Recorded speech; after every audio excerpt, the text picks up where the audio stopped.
promets de dire les choses telles qu'elles sont. Bienvenue dans ce nouvel épisode d'Uncut, après une longue pause depuis le dernier. Nous allons répondre à vos questions lors d'une séance de questions-réponses, car cela fait longtemps que je n'en ai pas fait. Merci à tous les nouveaux abonnés qui nous ont rejoints depuis l'année dernière.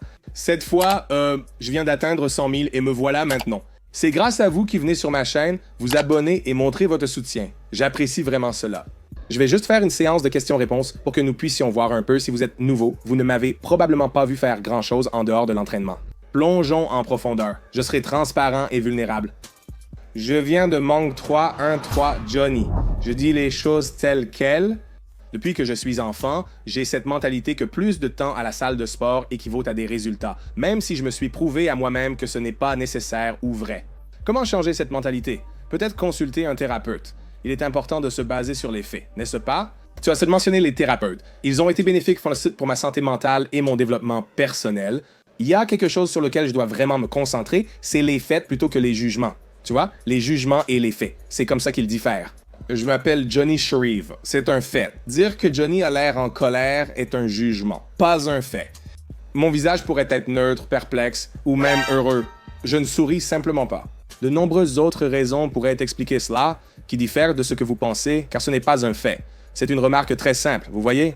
C'est une chemise noire, non? Tu sais, Johnny pense qu'il est je ne sais quoi dans cette chemise. Ça, c'est un jugement, non? Donc, dans tout ce processus, tu dois privilégier les faits plutôt que les jugements, n'est-ce pas? Le fait que tu sois à la salle de sport pendant X temps, que tu y restes longtemps, ça équivaut à plus de résultats. Ça, c'est un jugement, parce que ce n'est pas un fait. Le fait est que si tu t'entraînes comme tu devrais à la salle, tu ne devrais probablement y rester qu'environ 1 heure.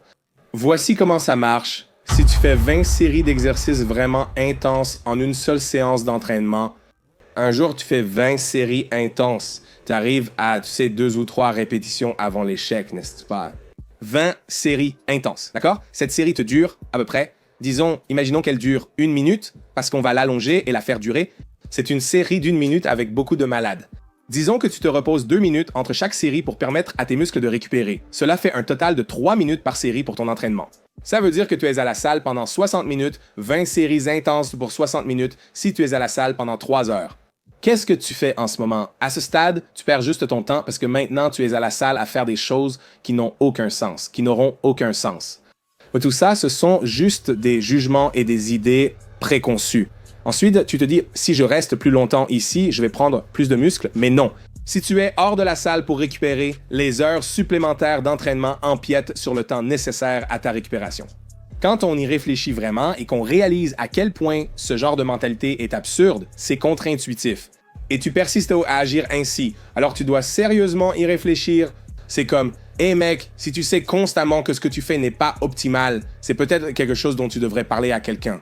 Pour être honnête, tu sais que ce n'est pas vrai. Comment arrêter? C'est une question de mentalité. Tu as une famille? Non, c'est du temps à la salle de sport. Tu enlèves du temps à ta famille ou à autre chose que tu pourrais faire et qui serait plus bénéfique. Peut-être que tu as un projet à faire ou à terminer. Donc, il y a plusieurs moments dans la journée où tu pourrais utiliser ces heures supplémentaires. Tu ne devrais pas être à la salle de sport et mettre ce temps ailleurs. Ce serait bien plus bénéfique pour toute ton expérience à la salle. Ce sera bénéfique au final. Je dis juste, quel est ton état d'esprit quand tu vas t'entraîner? Est-ce qu'il y a quelque chose qui te pousse vers un objectif précis? Tu te prépares mentalement, puisque nous apprenons une bonne condition physique, la bonne forme grâce à toi à chaque vidéo, ce serait cool d'entendre aussi l'aspect mental, d'accord? Cool. Je viens du Luxembourg, beaucoup d'amour depuis l'Allemagne, génial. Donc avant, quand je m'entraînais activement pour un spectacle, mon état d'esprit était le même. L'entraînement était identique à la préparation pour le spectacle. Comme si tout mon corps entrait dans une sorte de mode où je vais jouer un match de football en sachant que ça va être violent et agressif. Mais en même temps, très contrôlé et intelligent. Tu vois ce que je veux dire? C'est exactement le même état d'esprit que j'ai quand je m'entraîne. Ça a toujours été comme ça, je te jure, comme après ma première année. Comme lorsque je m'entraînais et jouais au football à 11 ans, c'est là que j'ai réalisé à quel point j'aimais ce sport. Et cet entraînement, ça marche avec le reste. Plus je suis fort à la salle, plus je peux passer sur les gars ou les contourner ou peu importe. Donc j'avais cet état d'esprit comme un jour de match, comme avant l'entraînement. Tu vois, à l'époque, j'écoutais de la musique, j'avais Little John qui passait ou un truc du genre. AC/DC Thunderstruck, c'était ce que j'écoutais avant les matchs. Mais après, je me concentrais sur le match à venir. Ce n'était pas dans ce sens-là. Je voulais savoir pour quel entraînement je devais me préparer. Si c'était une séance jambes, je le savais exactement et je la prenais au sérieux. Même quand je travaillais ma technique, bien que moins qu'aujourd'hui, j'étais beaucoup plus explosif. C'était toujours ce genre de montée, tu vois, cette préparation. Tu sais que tu vas attaquer une série. Tu sais que tu vas faire ton 5x5. Tu mets la charge la plus lourde que tu as utilisée. Tu es prêt à aller à la guerre. Tu vois ce que je veux dire. Cette technique n'a jamais changé. Ça a toujours été comme ça. J'aime ça quand je traverse ces moments où il faut vraiment puiser au fond de soi. Pas des moments difficiles, mais des phases du préparatif où tu dois vraiment te motiver ou quand tu vas attaquer une série très lourde. Ouais, mec, je crois qu'il y a un endroit dans ta tête où tu peux aller, que tu sais où aller. Et personne d'autre ne connaît cet endroit. Personne d'autre. Tu n'y emmènes jamais personne. Il n'y a que toi. Et tu l'utilises pour ce dont tu as besoin. Et moi, j'ai un endroit comme ça. Je te jure sur Dieu, peu importe ce que je fais, j'ai un endroit. C'est au fond de ma tête. Si j'ai besoin d'énergie supplémentaire, je vais dans cette pièce en déverrouillant la porte. Même en m'y dirigeant, ça me rend nerveux. Je suis nerveux et excité à l'idée d'entrer rapidement dans cette pièce et d'utiliser quelques trucs.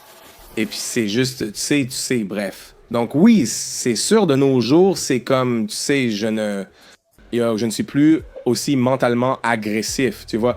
C'est à propos de ce changement, c'est beaucoup plus une question d'affiner ce qui est nécessaire, tu vois ce que je veux dire?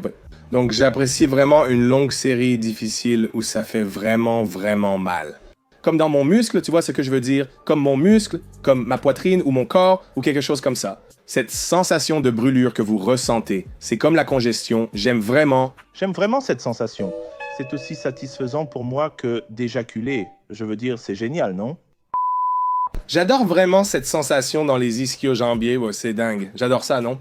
Donc pour moi maintenant, c'est comme si j'avais hâte d'y être. Du coup, je suis un peu excité. Genre, oui, quand je m'entraîne, je suis plus efficace en agressivité contrôlée, mais elle est toujours présente à un certain niveau. Moi, je t'avoue que ça m'a vraiment touché pour quelqu'un qui s'est entraîné pendant des années puis a fait une longue pause, que ce soit des mois ou des années. Comment tu recommanderais de reprendre le rythme, d'éviter les blessures et de raviver la connexion entre le corps et l'esprit? Donc, arrêter puis reprendre l'entraînement, tu vois, c'est sympa de reconstruire petit à petit. Tu peux recommencer de zéro et progresser à nouveau, tu vois?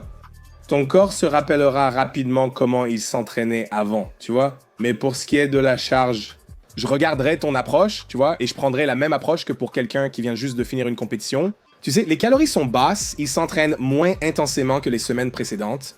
Je vais pas me lancer à fond directement car j'ai déjà fait ça avant et c'était horrible. Donc, mon objectif sera vraiment de me concentrer sur, tu sais, évidemment, ta technique et ta forme, ainsi que sur la qualité de tes séries, répétitions et séries. Et puis, vraiment comprendre comment te surpasser. Oui, c'est moi. Tu te demandes sûrement comment j'en suis arrivé là? Comment? Tu vois ce que je veux dire? Vraiment, obtenir une bonne congestion grâce aux contractions. Quand tu travailles le sol et pectoraux, tu penses qu'à la poitrine, et ensuite, la congestion était dans la poitrine. Et pendant toute la série, tu penses qu'à la poitrine, c'est tout ce à quoi tu penses. Tu penses qu'à la poitrine. Tu penses, par exemple, à la sensation que tu ressens ici. La connexion muscle-esprit consiste à pouvoir ressentir la sensation dans le muscle ciblé. Si tu ne le ressens pas, ce n'est pas un manque de connexion muscle-esprit. C'est simplement que tu ne sais pas ce que tu fais et que tu le fais mal. Ressens-tu tes épaules avec ta poitrine? Si oui, c'est que tu ne fais pas le mouvement correctement. Quand c'est bien exécuté, tu le ressens au bon endroit. Concentre-toi sur les muscles ciblés pendant l'entraînement. Assure-toi de bien les ressentir et de sentir la brûlure dans le muscle que tu travailles. Je progresse ainsi en augmentant graduellement la charge. Continue jusqu'à être à l'aise avec tous les mouvements souhaités. Ensuite, augmente encore la charge et ajoute des techniques comme des drop sets et des supersets pour intensifier l'entraînement. Ou alors, fais un bloc de force tranquillement en prenant ton temps. J'espère que vous avez apprécié la vidéo. Si c'est le cas, likez, abonnez-vous et partagez. Soyez transparent, vulnérable et vrai. Pour le coaching, rendez-vous sur JonahChucom. Je ferai plus de ces questions-réponses. Elles étaient super sympas. Si vous voulez en savoir plus sur mes livres de coaching, j'offre une consultation de 15 ou 30 minutes. Posez-moi vos questions. Le montant de la consultation sera déduit de tout forfait choisi. Aussi, les gars, il y a des codes de réduction et des codes promo qui peuvent vous aider à améliorer votre vie ou à la transformer dans la description ci-dessous. Les gars, suivez-moi sur Instagram et TikTok, partagez vos photos et vidéos de progression et d'entraînement, je les repartagerai pour vous. Vous savez comment ça marche. Le faire aiguise le faire. Surpassez-vous dans la vie et à la salle. Poursuivez vos objectifs. Fait.